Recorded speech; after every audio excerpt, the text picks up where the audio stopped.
In these uncertain economic times, it's easy to be worried about protecting your wealth, your hard-earned savings, and your family's financial future. Plunging interest rates, the devaluating dollar, and political unrest constantly threaten what you have worked hard to earn and all that you own. That's why now it's more important than ever to protect your assets and have the money you need to make your dreams come true. Welcome to the Global Wealth Fortress Report with successful global entrepreneur and wealth preservation expert Joel Nagel. Joel's helped thousands of people just like you protect what you have so that you can make even more and make your every dream come true. So, sit back and enjoy Joel Nagel's offshore expert advice on how you can live the good life at a great price, where the sun never sets on your financial fortress. Well, hello, and welcome to another edition of the Global Wealth Fortress Report. I'm Joel Nagel. I'm here with a very, very special guest, Mr. Buck Sexton. Buck is the co-host of the Clay Travis and Buck Sexton show, and also hosts his own show called Hold the Line. So, Buck, thank you very much for joining us today, and Merry Christmas. Merry Christmas to you. We're speaking to you from, I think you've relocated down to Florida, if I understand correctly. Yeah, I'm in Florida. Sorry, my studio is still under construction right now. Home studios are one of the only things to come out of the pandemic that are a good legacy. Pretty much everybody now who does radio podcasting can get a home studio set up. So I'm in the middle of building mine out and loving Florida. And the tax situation here, way better than New York City, from what I understand. I'm also excited about that. Well, yeah, we like talking about asset protection, and certainly, saving and minimizing on taxes is an important element of that. But Buck, we've had a lot of interesting people over the years, politicians, and even some television journalists such as yourself. We've never had somebody who was a CIA analyst. Maybe we could start there. Tell us about that, and how does that impact your career today? Wow. So I was a CIA analyst from 2005 to 2010. And it was right out of college. It was a very different time, but I think everybody will remember that it was very much the 9/11 period, and people were signing up for the military. People were signing up for service in a lot of different capacities. And so my first job that I wanted was to go into the CIA right out of school. And I managed to find my way into the agency, which was kind of a long saga all on its own. I did end up eventually getting somewhat recruited by them, even though I had been trying to knock at their door, but it was hard to find what door to knock on at first. I worked in the counterterrorism center in the Iraq office officially, and then also was on a rotation to the Afghanistan office. Went to Afghanistan, went to Iraq. And then also did some time at the NYPD Intelligence Division, which is the counterterrorism tip of the spear for the NYPD. So yeah, I in 5 years covered some interesting ground. Kind of got in there and tried to do as much as I could as fast as I could. It was quite a time. Everybody was still looking for bin Laden when I was in, and that was a very big focus for certainly the counterterrorism center and some other important things. The Iraq War, Afghanistan war, we had a lot going on. And do you think that training that you got in those early years impacts, today, how you look at any kind of situation, whether you're interviewing somebody or just analyzing something politically, economically? How does that play a role for you? Yeah, well, the CIA is actually great training for media, which I didn't think about when I first got into it. There's very specific training that is applicable, like briefing. They actually give you specific modules, work on how to brief policymakers, and some very basic stuff, watching yourself back, for example, on tape, which I think a lot of people find very uncomfortable. Well, that's probably a better reason to do it, especially if you're going to be spending any time presenting, or whether it's to clients or I recommend that for everybody. I mean, I wish that if I could design a course, for high school students, it would be some version of like a speech declamation or some kind of communication class where everybody has to present and watch themselves back so that they have some sense of their cadence, their crutch words, their talking, all that stuff. So that was very helpful. And the cooler side of things, yeah, there's like guns, driving cars fast, things that are way sexier to talk about, but less applicable to a career in radio and media. I mean, just gives you some fun stories occasionally, but also just the perspective on the world. And I think that may be of most interest to this audience. I mean, when you see, look, you're operating in the secret world, you're seeing stuff that foreign governments don't want you to see. You know things about how they're really operating. I mean, it's one thing to understand corruption from the newspapers. It's another thing to understand corruption when you're reading the transcripts of, intercepted phone calls or whatever the case may be between the foreign minister of such and such and the, head of the central bank of some other country, whatever the case may be. So you get a very specific view into the world that I think is very helpful, and also a background in subject matter that, the job of a CIA analyst is to basically read for 8 hours a day and find the single most important things you can in all the information you have, and to present it to people that have very little time but have to make very big decisions. That's basically the job. Wow. Well, that's really fascinating. I wish we had even more time to talk about that. But, what I really try to do on this show is bring nuggets of information to our clients, largely individually, like how they can protect themselves in different ways, economically, investment. And I know you're not an economist, you're more of a political analyst, but what we've seen over the last year in particular is this sort of runaway inflation that is essentially it's eating away at everybody. And how do you interpret where that came from and where it's going? Like, I think a lot of people have different ideas about it, but we're in a big mess. And how do you see us getting out of it?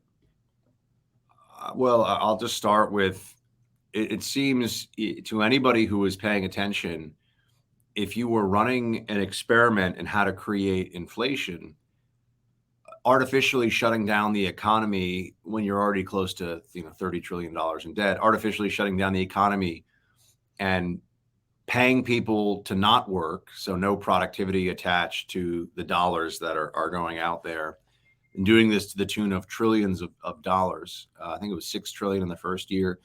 Then put another 2 trillion on top of that, even when things start to get back to normal in terms of COVID or closer to it during the beginning of the Biden administration. It is as though they sat around and said, how can we create rampant inflation? Let's give it a shot. Because that's really, to me, the level of obviousness, I think, to anybody who was watching, the level of obviousness of what was going on. And if you believe Milton Friedman that inflation is always and everywhere a monetary policy issue and therefore a government issue, this was done by the government. And I think what we're seeing is the tools to bring it down quickly without a lot of people suffering pain. I mean, just yesterday, I think I read that 60% of the country is living paycheck to paycheck. So if you're living paycheck to paycheck, a 30% increase in the cost of eggs and a 20% increase in the cost of meat, all these kinds of things really affect you in meaningful ways. And I think it's unfortunate that there weren't more people who understood these systems, that were willing to say things that could have stopped it early on. But, there's also the political benefit of just giving people money, giving people what they want, and then just trying to blame somebody else for it later, which this is, I think, as old as politics. That certainly happened with the inflation issue. And I do believe that it's right now, I think we're right at the precipice of going into a recession that is so deep and so obvious that even the Biden administration will have to say it is a recession. That's for 2023. I think that will happen. And touching back on your analyst background, I mean, you see all these statistics coming out of Washington. The official statistics are actually fairly high, as higher they've been in 2 generations. But I mean, do you believe the statistics? Do they seem and feel accurate to you? Or if you look at things like shadow statistics, it seems like those analysis would indicate that the real consumer price index, the real inflation rate is much, much higher than what's being, sort of provided by the government. Oh, I think that they're doing everything they can to manipulate the numbers, to manipulate perception, to stay in charge, even when they're completely incompetent. And honestly, a lot of ignoramuses at the top of the government apparatus in this White House. You could argue in a lot of White Houses, but certainly right now, if you were to try to pick somebody that had a really good handle on business, the economy, how markets function, I think you'd be at a loss. So I do think it's worse than, because you can tell from people that, if the rise in inflation is an irritation to you, you don't spend enough time to even notice it day in and day out. But if you're living closer to that line, if you're somebody for whom expenses are already tight, you obviously feel it all the time. You feel it with gas, you feel it with groceries, you feel it with the things that you need for your day-to-day life. And I think that the basket, I mean, just the fact that we measure it against a basket of goods, and you can kind of decide what goes in the basket and what comes out of the basket. Well, when you look at things more just as a function of what they can't manipulate. I mean, just look at, if you ask somebody who's making $50,000 a year, how do things feel to you right now? They say it feels pretty awful financially. And I think they're paying very close attention to it because they have to pay close attention to it. The other area where I know the statistics are absurd, I think there are 7 million working aged men in this country right now who are not even trying to find work. And you've had, and this is partially a legacy of the COVID policies, but you've had a lot of expansion of the cohort that should be working that doesn't even want to work. So they don't show up in unemployment statistics, and have become increasingly comfortable finding ways to game the system and get money from the state. I think there was a New York Post analysis recently by some economists, not by like the New York Post, news front page, that said that if you were, for example, a family of 4 in New Jersey that was on unemployment, with all the benefits that you get from the state of New Jersey, and then, the Obamacare subsidies, that you were getting the cash equivalent of $104,000 a year. Wow. Well, a lot of people are going to say, well, if I can do, the thing that was always is people say, well, but what, you'll make more and you can save. And yeah, but if you have all of your time back and you can stay home and go golf or go to the park or do whatever you want to do for a whole year and make 6 figures effectively, a lot of people are going to take that bargain, right? A lot of people are going to say, I'd rather do that, which also creates inflationary pressures, which also causes problems for the economy. So I think that we're being told all the time that it's not bad. And I think that, or it's not as bad as it is. And I think that a lot of the people that push that justify that by saying, well, the perception can create the reality of a recession. So whatever they have to do to fight that is somehow justified, but we're getting there one way or the other, as far as I'm concerned. I don't think that to me, it looks more like political shenanigans that they try to justify through other means. So, I mean, if it's a politically caused problem, what's the political solution, really? Well, this goes to what we saw in the midterm elections, which I thought were very disappointing. I mean, I'm a Republican, and so I obviously tell people that I don't pretend to be unbiased or not be pushing for one side or the other. I'm also very critical of Republicans in a variety of cases, but I think one of the problems is that the media focus on things that had nothing to do with the economy, and the blame shifting that occurred was effective enough that there was no real repudiation of what the Democrat Party and to some degree the Republican Party did. One of the complicating factors is that a lot of the money that was spent for COVID, which I was talking about as a cause of inflation, that was a Trump initiative. And I think that definitely muddied the waters. I think the $2 trillion that Biden spent, 1.9 trillion in the beginning of 2021 was just egregious. But that said, that boulder was already rolling down the hill. And so there wasn't really a clear culprit for inflation, for the high price of gas. It's interesting. I mean, people complain about the high price of gas, and we're always told that it has a major shift in polls. But people didn't vote on the price of gas, and people didn't vote on the price of eggs.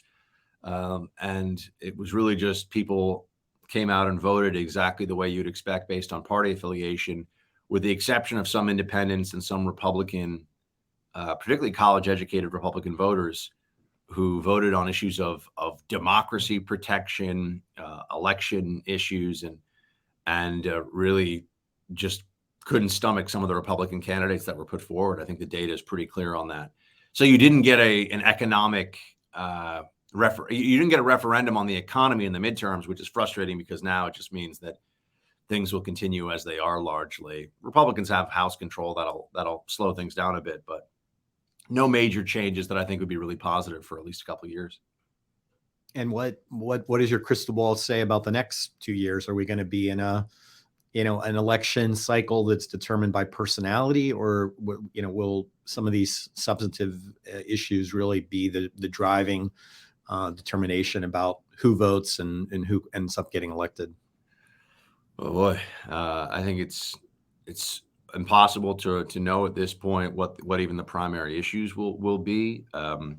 I do believe Joe Biden will run again, even though I know that a lot of people think that he won't, despite his age. I think that I call it the Fetterman effect, which is where Democrats, as long as they view a person or a vessel for the vote as a reliable for the Democrat agenda, they don't really care about age, cognitive function, anything else doesn't matter. So I think that Joe Biden will probably run again because the power of the incumbency is so so apparent to everybody that to give that up, even for a cause as reasonable as being too old for the job, I just don't see them doing that. I can't tell you what's going to happen on the Republican. No one, I believe, knows what exactly is going to happen on the Republican side. The only candidate who was announced is Donald Trump. The polls have shown some softness among Republicans for him in the primary, but that could change. Trump has an ability to defy all previous political history, logic, prognostication. And I do think that it'll be a lot harder for Democrats to hold the Senate the next time around because they have an unfavorable map of Senate seats that they'll have to defend. I think, the House, you can't know right now. It'll really depend a lot on the economy. And I do believe, though, that, I think that we could be in for 4 more years of Democrat rule, depending on how this shakes out. And that means you're going to see the continuation of overspending, overtaxation, and an anemic economy that they're going to be telling you, that the stenographers of the regime media will be telling you is better than it is. And that'll fool enough people long enough that there won't be any accountability for, I think, really mismanaging the economy in ways that affect people that are damaging.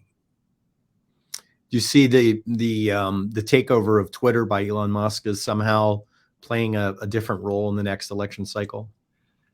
Well, the idea of a free speech platform that is actually about free speech, or rather a major social media platform that will allow communication of thoughts and ideas without a big thumb on the scale for Democrats, which is what every single major social media platform has been for about the last decade, particularly the last 4 or 5 years, but it's really been true all along.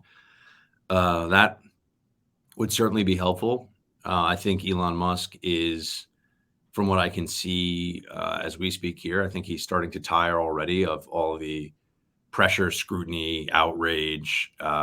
He's dealing with masses of hostile leftists who are completely deranged and have no sense of what reality is and don't care to.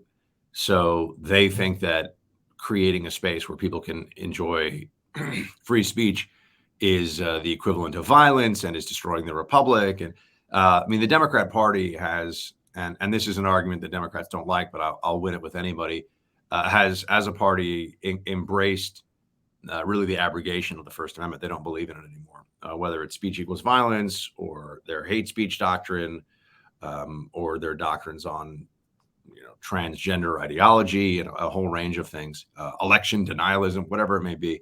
They don't believe in free speech anymore. And that's very troubling. It's why Elon tweeted that if you don't win the war against wokeness, left-wing ideology. Nothing else matters.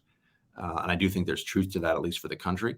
So that's where we are. And I think it's going to be a heck of a fight, because the people who at this point should have had some gentle reminder from the American people that they've been doing a bad job. They're full of it. And they, which would be, I would argue, the government in power. I mean, you can compare the first 3 years of the the first 2 years of the Trump administration, the first 2 years of the Biden administration, and you're just in a different world economically. So there are reasons for that.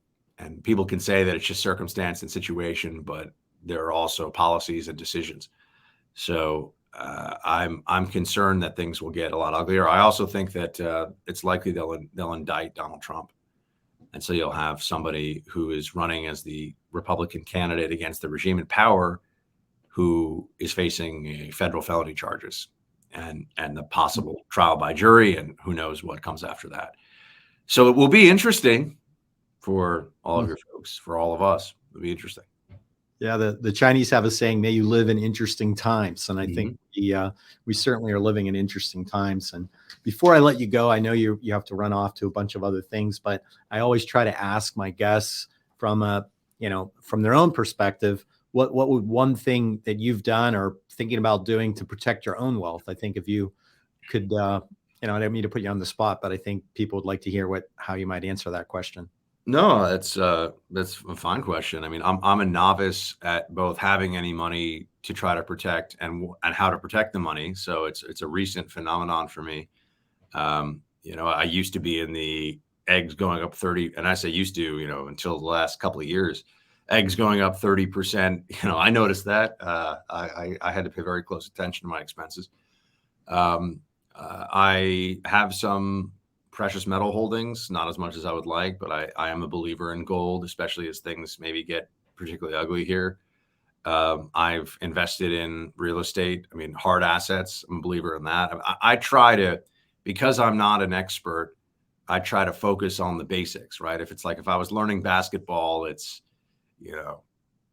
learn how to dribble with your head up, keep your eyes on the court, box out when somebody else's shot goes up. I'm just trying to do the very basics so I can be reasonably effective in the game. And I think that real estate investment for me, I'm not a crypto guy. I mean, I own a tiny bit of crypto, but nothing, really just kind of to be at the kiddie table, not in any serious way. So yeah, I believe in gold. I believe in hard assets. I believe in real estate portfolios. I think that even if they get clobbered during a downturn that I think is coming, if you're in it for the long term, it doesn't really matter. And I haven't bought a share of stock in, gosh, I don't know, 6 months, maybe 9 months, something like that. I'm just letting it, and I don't try to actively manage it either. So I'm in let it ride mode. So that's where I am with that. And if things got ugly enough in the country, I have thought about where I might go. So I might need to talk to your team about where I could legally stash some cash overseas in case things get really ugly here. Because when you have an indicted former president who could be the next president, we're in uncharted territory. Yeah, really. Well, that's really great advice, by the way. I think you're more than a novice. By the way, moving out of New York, that's saving you 10% right there. So that's also pretty savvy investment advice for people. That Florida driver's license is worth a lot. Gotta tell you.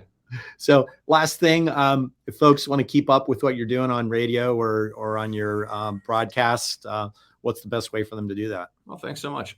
So the Clay Travis and Buck Sexton show is our syndicated program. That was the official replacement show for the Rush Limbaugh program after over 30 years being the #1 radio host in the country. So that's on 400 plus stations. So you can kind of do a station locator wherever you are across the country, or you can go to clayandbuck.com. We have a stream up there where you can listen on your phone or, on your computer. And there's also the Buck Sexton show, which is a post show that I do for about 20, 30 minutes, cover additional topics, get into some other stuff. So if you want a shorthand, because the big show is 3 hours long, the Buck Sexton show is 20 minutes. So it's about the length of our sit down here, which is perfect, right? Because everybody's got 20, 25 minutes to hang out. So super. Well, thanks again. I know you're super busy, and we really appreciate you taking time, particularly, we're coming right up to Christmas, and I want to wish you and your fiance and your new life in Florida, I want to wish you all the best, and hope we'll have a chance to have you back on the show, and look forward to seeing you at the Asset Protection Conference next year, which is going to be in South Beach. So you won't have too far to travel. Looking forward to it. And Joel, thanks so much. Merry Christmas.